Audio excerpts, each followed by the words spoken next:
జయశంకర్ భూపాలపల్లి జిల్లా గణపురం మండలం చెల్పూరు కాకతీయ థర్మల్ ప్రాజెక్టులో పనిచేస్తున్న ఆర్టిజన్ కార్మికులను విద్యా అర్హతను బట్టి రెగ్యులర్ చేయాలంటూ ప్లాంట్ ముందు ఆర్టిజన్ కార్మికులు చేపట్టిన సమ్మె 3వ రోజుకు చేరుకుంది. తెలంగాణ ట్రాన్స్కో జెన్కో డిస్కౌంట్లో ఉన్న 20,000 మంది ఆర్టిజన్స్ కు విద్యార్హతలను బట్టి కన్వర్షన్ చేయాలని ప్రభుత్వానికి టీవీఏసీ జేఏసీ ద్వారా విజ్ఞప్తి చేస్తున్నామన్నారు. కన్వర్షన్ చేయటం వలన విద్యుత్ సంస్థలపై పెద్దగా ఆర్థిక భారం పడదని కూడా రాష్ట్ర ప్రభుత్వానికి విజ్ఞప్తి చేస్తున్నామన్నారు. ఈ 20,000 మంది ఆర్టిజన్ల విషయంలో గత బీఆర్ఎస్ ప్రభుత్వం చేసిన మోసాన్ని సవరించి కన్వర్షన్ ఇచ్చి ఈ కార్మికుల కుటుంబాలకు న్యాయం చేయాలని రాష్ట్ర ప్రభుత్వానికి విన్నవించారు. నా పేరు బి నరసింహ 20 తారీఖు నుంచి 24 తారీఖు వరకు రియాలే నిరాదీక్ష జరుపుతున్నాము. ఎందుకంటే మాకు స్టాండింగ్ ఆర్డర్ ప్రకారం ఆ రూల్స్ కూడా ఇవ్వట్లేదు. మా 2017లో ఆర్టిషన్ గుర్తించారు. ఆ గుర్తించినప్పుడు ఆ స్టాండింగ్ ఆర్డర్లో 5 ఇయర్స్ తర్వాత గ్రేడ్ చేంజ్ కావాలి, అది కూడా చేయట్లేదు. దాని తర్వాత ఏమో మళ్ళీ చేయనందుకు 2022 సెప్టెంబర్లో మాకు గ్రేడ్ చేంజ్ కావాలి. ఇప్పుడు గ్రేడ్ చేంజ్ కావాలి. అందువల్లనేమో మేము ఆర్టిషన్ జాక్ ఏర్పడి ఈ ఉద్యమాన్ని తీసుకెళ్తున్నాం. ఫస్ట్ ఎస్పీడీఎల్ చేసాం, తర్వాత ఎంపీడీఎల్ చేసాం, ఇందిరా పార్క్ చేసాం, ఎలాంటి స్పందన లేదు. అందువలన రియల్ నిరాదీక్ష ఇప్పుడు ట్రాన్స్కో కానీ ఎస్పీడీఎల్ కానీ ఎంపీడీఎల్ కానీ జెన్కో కానీ ప్రతి ఒక్క స్టేషన్లో ఇదే మాదిరిగా నడుస్తుంది రియల్ నిరాదీక్ష. ఈ దీక్షలో ఎలాంటి స్పందన ఉందో చూడాలి. నెక్స్ట్ ఏమో మళ్ళీ ఏమో ఫిబ్రవరి 20 తారీఖున విద్యుత్ సేవ ముట్టడి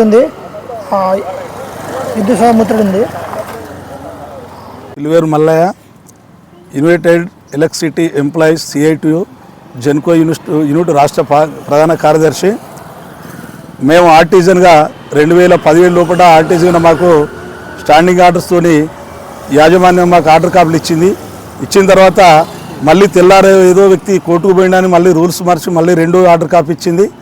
ఆ ఆర్డర్ ప్రకారం మమ్మల్ని 5 సంవత్సరాల తర్వాత మాకు స్టాండింగ్ రూల్ ప్రకారం 5 సంవత్సరాల తర్వాత కంప్లీట్గా గ్రేడ్ చేంజ్ చేయాలి. స్టాండింగ్ రూల్స్ ప్రకారమే, వాళ్ళు ఇచ్చిన ఆర్డర్ ప్రకారమే. దాన్ని కూడా పాటించలేదు. అది పాటించకుండా ఇప్పుడు దాదాపు 7-8 సంవత్సరాలు అవుతుంది. మాకు ఆర్టిజన్ కార్మికులకు ఏదైతే ఉన్నదో మా న్యాయమైన కోరికల కొరకు మేము ఎన్నిసార్లు రిప్రజెంట్ చేసినా, వ్యక్తిగతంగా చేసినా, ఏ యూనియన్ చేసినా కాకుండా 4-5 సంఘాలు కలిసి ఒక జేఏసీగా ఏర్పడ్డారు. ఈ జేఏసీకి కన్వీనర్గా కె ఈశ్వరరావు గారు, మన చైర్మన్గా ఈశ్వరరావు గారు, కన్వీనర్గా వజీర్ గారు, అలాగే ఇక్కడ ఉన్నటువంటి మా కేటీపీపీలకు సంబంధించిన వ్యక్తి అల్లం ఓదేల్ గారు కూడా రాష్ట్ర కమిటీ లోపల ఎన్నికైండు. అందరం కలిసి ఏదైతే జేఏసీ ఆర్టిజన్ కన్వర్షన్ ఏర్పాటు చేసుకున్నారో వాళ్ళు ఇచ్చే కార్యక్రమాలు ఫస్ట్ ఎస్పీడీసీఎల్ హైదరాబాద్ లోపల ధర్నా చేసినాము ఎస్పీడీ ఆఫీసుల ముందు, తర్వాత హన్మకొండ ఎన్పీడీసీఎల్ ఆఫీస్ ముందు కూడా ధర్నా చేసినాము. 3వది ఇందిరా పార్క్ దగ్గర కూడా ధర్నా చేసినా కూడా యాజమాన్యం కానీ ప్రభుత్వం కానీ ఇప్పటి వరకు నిమ్మకు నీరెత్తినట్లు వ్యవహరించింది.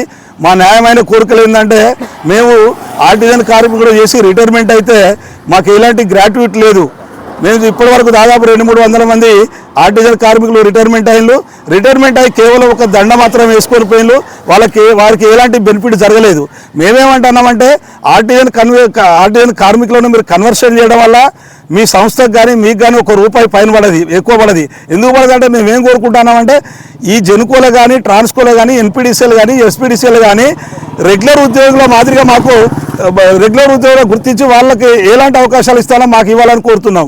ఉదాహరణకి ఏంటంటే మా ఆర్టిజన్ కార్మికుడికి ఏదైనా మెడికల్ పోవాలంటే 6 లక్షల వరకే పరిమితం ఉండేది. మేమేమంటున్నాం 6 లక్షలు కాకుండా అన్ని చేసేది మేము కాబట్టి ఆర్టిజన్ కార్మికుడు మొన్న నర్సంపేటకు సంబంధించిన ఆర్టిజన్ కార్మికుడు ఎవరైతే కృష్ణ అనే వ్యక్తి మన సబ్స్టేషన్లో పోయిన తర్వాత సబ్స్టేషన్ అది బర్నింగ్ అయి కాలిపోతే అతని కుటుంబానికి కూడా ఎలాంటి నష్టపరిహారం మేమేమో ₹1 కోటి డిమాండ్ చేసినాం. ఎట్లా చేసినామంటే శ్రీశైలం లోపల అప్పుడు మన వాటర్ అయి మన పొగమంచి వచ్చి 11 మంది 7 రెగ్యులర్ ఉద్యోగులు చచ్చిపోతే ఒక్కొక్క ఉద్యోగికి ₹1 ఇచ్చిండు. మేము అదే ఏం చేసినాము, ఇదే కృష్ణకు అదే డ్యూటీలో విధి నిర్వహణ చచ్చిపోయింది కాబట్టి అతనికి కూడా ₹1 అని డిమాండ్ చేస్తే ఈ యాజమాన్యం ఏం చేసిందంటే వాళ్ళ కుటుంబాలను బెదిరించి పక్కకు తీసుకుపోయి వాళ్ళతో ఒప్పందం చేసుకొని మీకు న్యాయమైన చేస్తామని తప్పు సమాచారం ఇచ్చి ఎవరికి తెలియకుండా దాన సంస్కారాలు చేసింది. ఇలాంటివి ఎన్నో జరుగుతున్నాయి. మన ఆర్టిజన్ కార్మికుడు చనిపోయిన అనుకోండి ఏది చనిపోయిన సందర్భంలో మేమేమంటున్నామంటే ఆర్టిజన్ కార్మికుడు అయితే ఎవరు చనిపోతే వారి కుటుంబం లోపల విద్యార్థులను బట్టి మళ్ళీ ఆర్టిజన్గా మేము కల్పించాలంటున్నాం. కానీ యాజమాన్యం ఏమంటుంది, బీటెక్ చేసినా BA చేసినా MA చేసినా 4th గ్రేడ్ ఇస్తారంటుంది.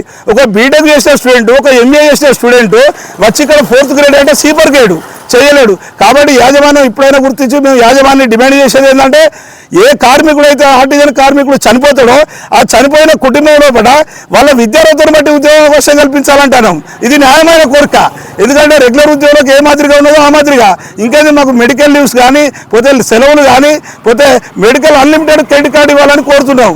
ఈ కోరికల పైన మా రాష్ట్ర ఇవి కోరికలను రావాలంటే మాకు ఒకటే ఏకైక మార్గం, మమ్మల్ని కన్వర్షన్ చేయడం కొరకు మా రాష్ట్ర జేఏసీ నాయకత్వం ఇచ్చినటువంటి పిలుపు మేరకు 20వ తారీఖు నుండి ఇవాళకి 3వ రోజు, 20వ తారీఖు నుండి ఇవాళ రిలే దీక్ష చేస్తున్నాము.